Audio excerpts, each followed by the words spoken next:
Coronavirus adalah kumpulan virus yang bisa menginfeksi sistem pernapasan. Pada banyak kasus, virus ini hanya menyebabkan infeksi pernapasan ringan seperti flu. Namun, virus ini juga bisa menyebabkan infeksi pernapasan berat seperti infeksi paru-paru atau pneumonia. Virus ini bisa menyerang siapa saja seperti lansia atau golongan usia lanjut, orang dewasa, anak-anak, dan bayi, termasuk ibu hamil dan menyusui. Virus ini menular melalui percikan dahak atau droplet dari saluran pernapasan. Misalnya, ketika berada di ruang tertutup yang ramai dengan sirkulasi udara yang kurang baik atau kontak langsung dengan infeksi virus corona, bisa disebut COVID-19, yang pertama kali ditemukan di kota Wuhan, Cina pada akhir Desember 2019. Virus ini menular dengan sangat cepat dan telah menyebar ke hampir semua negara termasuk Indonesia hanya dalam waktu beberapa bulan. Hal tersebut membuat beberapa negara menerapkan kebijakan untuk memberlakukan lockdown dalam rangka mencegah penyebaran virus corona. Di Indonesia sendiri diberlakukan kebijakan pembatasan sosial berskala besar atau bisa disebut PSBB untuk menekan penyebaran virus ini. Virus corona yang menyebabkan COVID-19 bisa menyerang siapa saja. Menurut data yang dirilis Gugus Tugas Percepatan Penanganan COVID-19 Republik Indonesia, jumlah kasus terkonfirmasi positif hingga 25 Maret 2021 adalah 1.476.452 orang dengan jumlah kematian 39.983 orang. Tingkat kematian atau case fatality rate akibat COVID-19 adalah sekitar 2,7%. Jika dilihat dari persentase angka kematian yang dibagi menurut golongan usia, maka kelompok usia 46-59 tahun memiliki persentase angka kematian yang lebih tinggi dibanding golongan usia lainnya. Sedangkan berdasarkan jenis kelamin, 57,1% penderita yang meninggal akibat COVID-19 adalah laki-laki dan 42,9% sisanya adalah perempuan. Dampak negatif psikologis meliputi post-traumatic stress symptoms, termasuk di dalamnya kecemasan, kebingungan, dan kemarahan.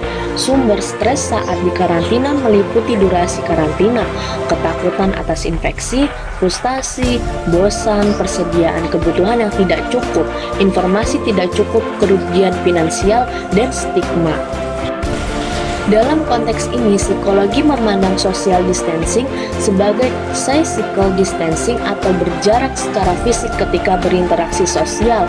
Koneksi atau kontak sosial dapat terjalin dengan baik dan efektif sekalipun dalam berjarak fisik melalui berbagai media.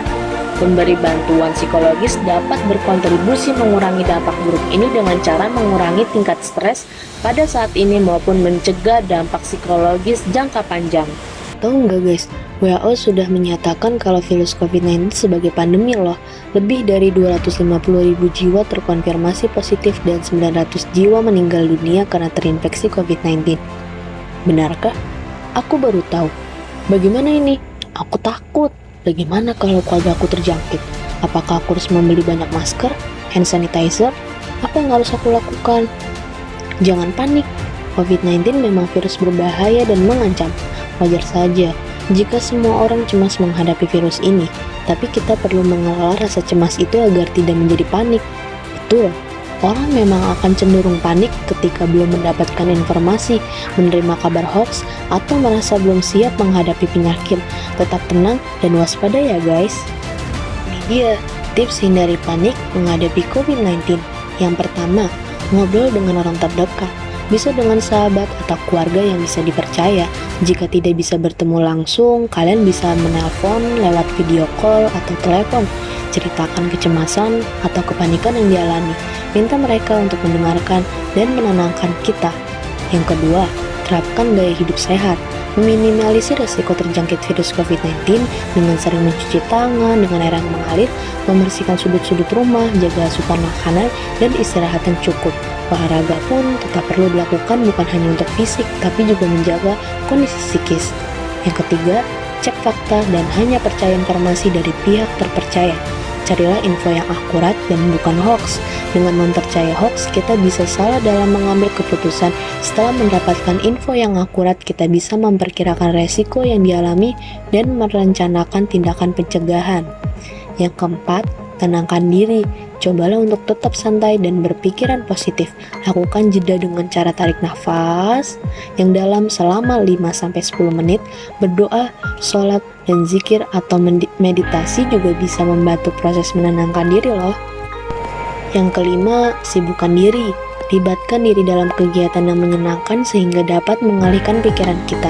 Dengan membuat tubuh dan pikiran sibuk, kita tidak terlalu panik dalam menghadapi pandemi ini. Lakukan hobi yang bisa dilakukan di rumah seperti membaca atau menulis, bisa juga berberes atau dekorasi rumah. Dan yang terakhir, kurangi intensitas melihat media online. Banyaknya berita yang berkembang di media sosial, TV, dan sebagainya bisa membuat kita semakin cemas dan takut. Jika hal tersebut terjadi, istirahatlah sebentar dari gadget atau selingi dengan menonton berita, film, atau video yang lebih menyenangkan.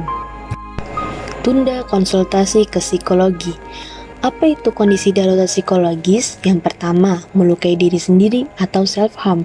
Yang kedua, mencoba bunuh diri dengan alat atau cara yang tersedia. Contohnya, pisau, tali, dan lain-lain. Yang ketiga, kehilangan kendali diri seperti marah atau agresif. Yang keempat, susah tidur selama minimal 3 hari. Dan yang terakhir, merasa depresif, sedih yang mendalam tanpa penyebab yang jelas. Tunda pemeriksaan psikologi atau psikotes, mari putuskan rantai penularan COVID-19.